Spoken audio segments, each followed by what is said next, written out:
श्री शिवाय नमस्तुभयम। दोस्तों, जैसा कि आप सभी लोग जानते हैं कि 17 मई 2026 यानी रविवार को पड़ रही है पुरुषोत्तम मास की ज्येष्ठ शुक्ल पक्ष प्रतिपदा तिथि, जो बहुत ही खास है। और दोस्तों, ये वो तिथि है जो कि पुरुषोत्तम मास में रविवार को पड़ रही है।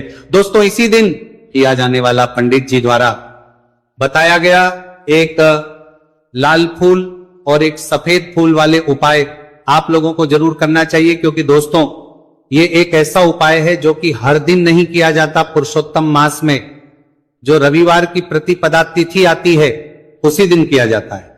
अगर आप लोगों ने इस उपाय को नहीं किया है या किसी कारणवश नहीं कर पाए हो तो इस पुरुषोत्तम रविवार प्रतिपदा तिथि के दिन इस उपाय से मत चूकना। दोस्तों देखिए, ये दिन इतना खास होता है, इतना महत्वपूर्ण होता है। देखा गया है कभी कभी बड़े बड़े पूजा पाठ अनुष्ठान से जो मनोकामना पूर्ण नहीं होती है, वह पुरुषोत्तम रविवार के दिन एक छोटे से करने से ही आपकी मनोकामना पूर्ण हो जाती है।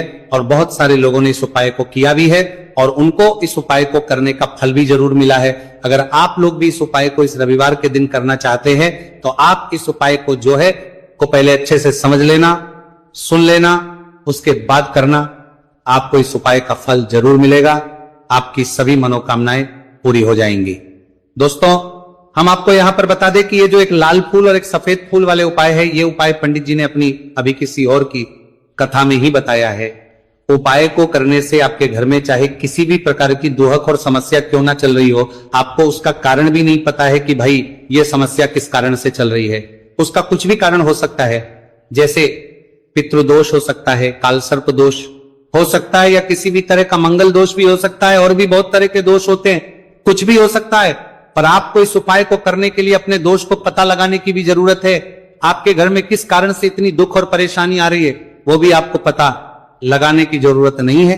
बस रविवार को प्रतिपदा तिथि के दिन इस उपाय को कर लेना है, क्योंकि इसी एकमात्र उपाय को करने से आपके पूरे घर परिवार में सुख और शांति हो जाएगी। आपके घर में अच्छे अच्छे काम होने लगेंगे। आपकी जो भी मनोकामना होगी वो भी धीरे धीरे करके पूर्ण होना शुरू हो जाएगी। अब हम समझते हैं इस एक लाल फूल और एक सफेद फूल वाले उपाय को आपको करना कैसे, किसको करना है, किस करना है और कैसे करना है। देखो, उपाय बिल्कुल आसान है, बस समझने वाली बात है। ध्यान से समझिए, उसके बाद ही आप लोग जो है इस उपाय को जरूर कीजिएगा। सबसे पहली चीज हम लोग ये समझते हैं कि इस एक लाल फूल और एक सफेद फूल वाले उपाय को इस आने वाली रविवार प्रतिपदा तिथि के दिन किसको करना है। तो देखिए, इस उपाय को घर के सभी सदस्यों को करने की बिल्कुल भी जरूरत नहीं है। घर में से कोई एक मुख्य बड़ा सदस्य इस उपाय को करेगा तो उस घर परिवार के सभी सदस्यों को इस उपाय को करने का फल मिल जाएगा। पर वो बड़ा सदस्य कौन होगा, कौन व्यक्ति इस उपाय को करेगा, तो यहां पर देखिए हम आपको बता दें, घर की जो बड़ी माताएं बहनें होंगी, घर की बड़ी माताओं बहनों में से कोई भी एक माता बहन इस वाले उपाय को कर सकती है। अपने पूरे घर परिवार के लिए घर में सभी सदस्यों को इस उपाय को करने की जरूरत नहीं है। मात्र घर की जो माताएं बहनें हैं उनमें से कोई भी एक माता बहन इस वाले उपाय को करेगी तो उसके घर परिवार के पूरे सदस्यों को इस उपाय का फल मिलेगा। अगर किसी कारणवश माताएं बहनें घर में उपस्थित ना हो या वो इस उपाय को ना कर रही हो, कुछ दिक्कत हो, तो भाई उस जगह पर फिर घर का कोई बड़ा व्यक्ति भी इस उपाय को कर सकता है। माताओं बहनों के कहने का मतलब यह था कि माताएं बहनें घर की लक्ष्मी होती है। जब घर की लक्ष्मी कोई उपाय करती है तो निश्चित ही भगवान शिव जी जल्दी प्रसन्न होते हैं और उपाय का फल में बहुत जल्दी आपकी पैसों की समस्या दूर होगी। अब देखिए, अगर आप लोग सोच रहे हो कि भाई हमें अपना घर बनाना है पर घर बनाने के लिए पैसा नहीं है, हमें गाड़ी लेना है पर गाड़ी लेने के लिए पैसा नहीं है, हमें जमीन लेना है पर जमीन के लिए पैसों की कमी पड़ रही है, अगर ऐसी ही दिक्कत परेशानी या किसी भी तरह की धन से जुड़ी हुई समस्या या पैसों से जुड़ी हुई समस्या अगर आपके जीवन में चल रही है तो यह उपाय निश्चित ही आपके जीवन में बहुत सारे फल लाकर दे सकता है। इसीलिए अगर आपके घर में बहुत ज्यादा दिक्कत समस्या परेशानी चल रही है, धन से जुड़ी हुई, पैसों से जुड़ी हुई, धन की बहुत ज्यादा कमी आ रही है, पैसों की आवक नहीं हो रही है, तो भाई आप लोगों को इस वाले उपाय को जरूर करना चाहिए। घर में से किसी एक भी बहुमेय व्यक्ति को अब इस उपाय में करना क्या है वो सबसे पहले हम लोग जान लेते हैं। उपाय की सामग्री हम लोग सबसे पहले जानते हैं कि इस उपाय में किस किस चीज की आवश्यकता पड़ेगी। तो देखिए, उपाय का नाम तो एक लाल फूल और एक सफेद फूल वाला उपाय है, पर इस उपाय में कुल मिलाकर 4 सामग्री हमें लगने वाली, जो कि पंडित जी ने खुद सीहोर वाली कथा में बताया है, और जो हम आपको उपाय बताते हैं वो पंडित जी द्वारा बताए गए होते हैं, अलग से हम कुछ भी नहीं बताते हैं। तो यहां पर हम लोग समझते हैं कि इस उपाय की सामग्री क्या है। तो देखो, उपाय की जो सामग्री है वो 4 सामग्री है, जिसमें से सबसे पहली सामग्री है एक बेलपत्र। देखो, बेलपत्र क्या होती है? बेलपत्र जो शिव की शिवलिंग पर चढ़ती है। दूसरी चीज है एक शमीपत्र, शमीप्र शिवलिंग पर ही चढ़ता है। तीसरी चीज है दोस्तों एक लाल फूल, उपाय का नाम है। तो एक यहां पर आपको लाल फूल लेना है। अब ये लाल फूल कौन सा लेना है? देखो, शिवलिंग के ऊपर जो लाल फूल चढ़ता हो उनमें से कोई भी एक लाल फूल पसंद कर लेना, और वो कहीं से तोड़कर या कहीं से खरीद कर लेकर आना, और उस लाल फूल को उपाय में प्रयोग कर लेना। उसके बाद में एक सफेद फूल, सफेद फूल का विशेष रूप से ध्यान रखना। जो सफेद फूल शिवलिंग पर चढ़ता हो सिर्फ वही सफेद फूल लेकर आना, इसके अलावा कुछ मत लेकर आना, लेकिन केतकी का मत लेना। तो एक एक मात्रा में ही आपको ये चारों सामग्री चाहिए, एक बेलपत्र, एक शमीपत्र, एक लाल फूल और एक सफेद फूल। ये चारों सामग्री आप लोग तैयार करके रख लें। प्रदोष काल में या सुबह के समय जब भी आप इस उपाय को कर रहे हैं, जैसे ही आपके उपाय की सामग्री तैयार हो जाती है, तो क्या हम सीधा उपाय को करने के लिए इन चारों सामग्री को मतलब उपाय करने के लिए जा सकते हैं? नहीं। तो यहां पर आपको इस बात का ध्यान रखना है कि हम भगवान शिव जी को प्रसन्न करने के लिए तो जा रहे हैं, हम अपनी मनोकामना को पूर्ण करवाने के लिए तो जा रहे हैं। पर हमें यह दर्शाना बिल्कुल भी नहीं है कि हम सिर्फ अपने फायदे के लिए भगवान शिव जी के मंदिर में आए हैं, इसलिए हम इस उपाय को करने के साथ साथ में भगवान शिव जी की पूजन अर्चना के लिए कुछ सामग्री भी जरूर लेकर जाएंगे। जैसे कि सुबह समय अगर आप उपाय को कर रहे हो, इस एक लाल फूल और एक सफेद फूल वाले उपाय को, तो भाई सुबह के समय आपको एक लोटा जल लेकर जाना है। जो लोग प्रतिदिन शिव जी के मंदिर जाते हैं, पूजन अर्चना करते हैं, जल चढ़ाते हैं, फूल बेल पत्र सब कुछ चढ़ाते हैं, भाई वो अपनी पूजन अर्चना वैसी की वैसी करना। बाकी जो सिर्फ उपाय को करने के लिए जा रहा है, जो कुछ भी लेकर नहीं जा रहा है, उससे कम एक लोटा जल अपने घर से भरकर लेकर जाना, अगर आप उपाय को कर रहे हो, है ना। क्योंकि इस वाले उपाय को आप भगवान शिव जी की पूजन अर्चना करने के बाद ही करना। वहीं अगर बात करें शाम के समय की, अगर कोई व्यक्ति शाम के समय प्रदोष काल में इस वाले उपाय को कर रहा है, तो भाई आपको मात्र एक घी का दीपक तैयार करना है। ये बात हम हमेशा बोलते हैं, शाम के समय प्रदोष काल में कोई कर रहे हो ना, तो दीपक का विशेष महत्व होता है। रविवार प्रतिपदा तिथि दिन का प्रदोष काल में जो भी व्यक्ति दीपक जलाता है ना भगवान शिव जी के मंदिर में, भाई उसके जीवन से सारी दुख और परेशानियां भी दूर होती है। तो भाई इस दिन दीपक का विशेष रूप से ध्यान रखना आप लोग। अगर आप इस उपाय को शाम के समय प्रदोष काल में कर रहे हो, है ना, ये जो दीपक आप लोगे ये आटे का लोगे, जो आटा आप गूंद दोगे उसके अंदर कुछ भी मत डालना, मात्र सादा आटा लगाकर उसे तैयार कर लेना और एक मीडियम साइज का दीपक तैयार कर लेना। दीपक ना ज्यादा छोटा हो ना ज्यादा बड़ा हो, है ना। उसके बाद में दीपक आपका तैयार हो जाए तो इसके अंदर जो बत्ती रखोगे वो गोल बत्ती रखोगे। देखो गोल बत्ती भी 2 तरह की होगी, एक बाजार की और एक घर वाली। तो कोशिश करना अपने घर में जो रुई रखी हुई है उस रुई से आप लोग एक गोल बत्ती अपने ही हाथों से बनाओ, उपाय का फल अच्छा मिलता है। भगवान शिव जी जल्दी प्रसन्न होते हैं।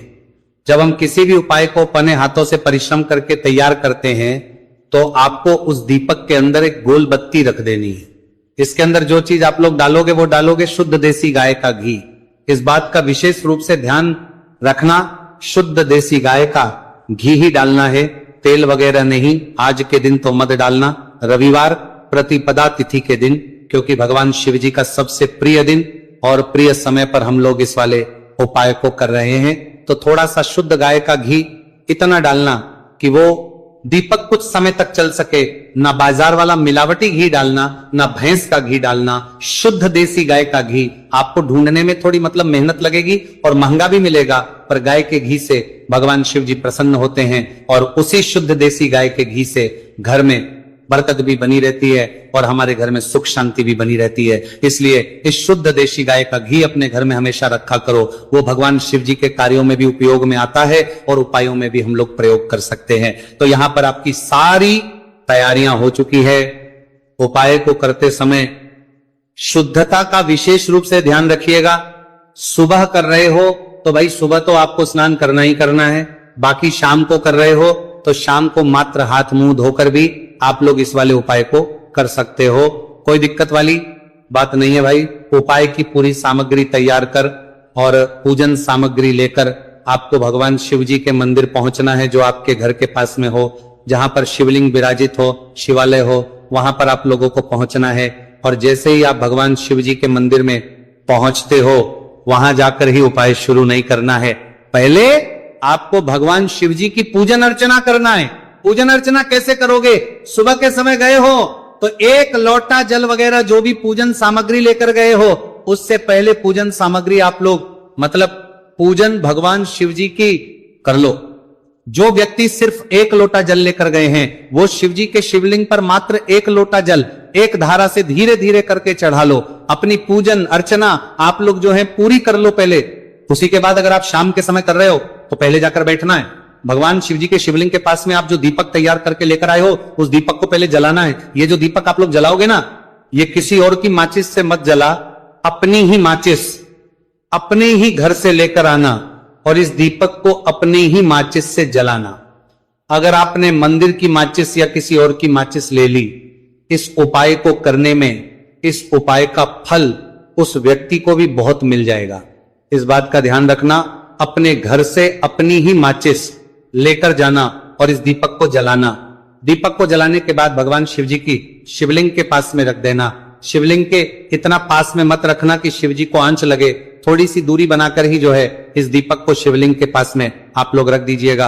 अब जैसे ही आपकी पूजन अर्चना हो जाती है भगवान शिव जी के शिवलिंग के सामने या आसपास कहीं पर भी बैठ जाइए उपाय को करने के लिए। और उपाय को करने से पहले आप लोग अपनी वो चारों पूजन सामग्री निकाल लीजिए। उपाय की जो सामग्री है वो निकाल लीजिए और भगवान शिव जी के शिवलिंग के ऊपर एक माता अशोक सुंदरी जी का स्थान देख लीजिए। माता अशोक सुंदरी जी का जो स्थान होता है वो जलाधारी के ऊपर होता है, जलाधारी के बिल्कुल बीचों बीच में होता है। आप लोगों ने देखा भी होगा शिवलिंग की जलाधारी होती है, जलाधारी के बिल्कुल बीचों बीच का जो स्थान होगा वो माता अशोक सुंदरी जी का स्थान होगा, क्योंकि यहीं पर हमें ये जो है उपाय को करना है। सबसे पहली चीज, अब हम उपाय को करना शुरू करते हैं। आप सबसे पहले अपनी एक बेलपत्र उठा लो। एक बेलपत्र को आपको माता अशोक सुंदरी जी वाले स्थान पर सबसे पहले समर्पित करना है। बेलपत्र की डंडी का मुख होगा जलाधारी की तरफ, जहां से जल बहता है और नीचे गिरता है, और बीच वाली बड़ी पत्ती का मुख मतलब शिवलिंग की तरफ होगा। इस तरीके से आपको इस बेलपत्र को माता अशोक सुंदरी जी वाले स्थान पर समर्पित कर देना है। उसके बाद में अपनी एक शमी पत्र उठा लो जो आप उपाय के लिए लेकर आए हुए हो। शमी पत्र को उठाकर शमी पत्र की भी जो डंडी का भाग होगा वो जल की तरफ करके, जहां से जल बहता है नीचे गिरता है उस तरफ करके, और पत्ती वाला भाग शिवलिंग की तरफ करके इस शमी पत्र को भी उस बेल पत्र के ऊपर आपको समर्पित कर देना है। समर्पित करने के बाद अब आप ले लो अपना एक लाल फूल जो आप उपाय को करने के लिए लेकर आए हुए हो। इस लाल फूल का जो खिला हुआ भाग होगा, चाहे वो गुलाब का फूल हो, चाहे कोई सा फूल जो शिवलिंग पर चढ़ता हो, भाई उस फूल का जो खिला हुआ भाग होगा वो शिवलिंग की तरफ होगा। बाकी जो पीछे का भाग होगा फूल का वो जलाधारी की तरफ, जहां से जल बहता है नीचे गिरता है उस तरफ होगा। और आखिरी में आपका जो एक सफेद फूल बचा हुआ है, इस सफेद फूल को भी आपको लेना है और सफेद फूल का जो खिला हुआ भाग होगा वो शिवलिंग की तरफ होगा। जहां पर शिवलिंग रखा हुआ है उस तरफ होगा और डंडी का भाग जलाधारी के पीछे की तरफ हो जाएगा। मतलब जो जहां से जल बहता है और नीचे गिरता है, जब आप एक बेलपत्र, एक शमी पत्र और एक लाल फूल, एक सफेद फूल चढ़ा रहे हो, तो उस समय आप लोगों को कांता भगवान या कांता चक्र का नाम लेते हुए ही जो है इस उपाय को करना है और भगवान शिव जी और नारायण जी का स्मरण करते हुए ही इस उपाय को आपको करना है। तो जब भी आप एक बेलपत्र, एक शमी पत्र, एक लाल फूल और एक कमी हो रही है, जो भी दुख और समस्या परेशानी चल रही हो आपको, अपनी वो दुख और जो है भगवान शिव जी से उपाय को पूरा करने के बाद वहीं पर पास में बैठकर बोल देना है, हाथ जोड़ के आंखें बंद करके अपनी परेशानी और श्री शिवाय नमस्तुभयम का जाप करना है। दोस्तों, आज हमने इस वीडियो में कुछ उपाय बताए हैं जो आपको करने हैं। अगर आपको वीडियो अच्छी लगी हो तो वीडियो को 1 लाइक और चैनल को सब्सक्राइब जरूर करें। हर हर महादेव।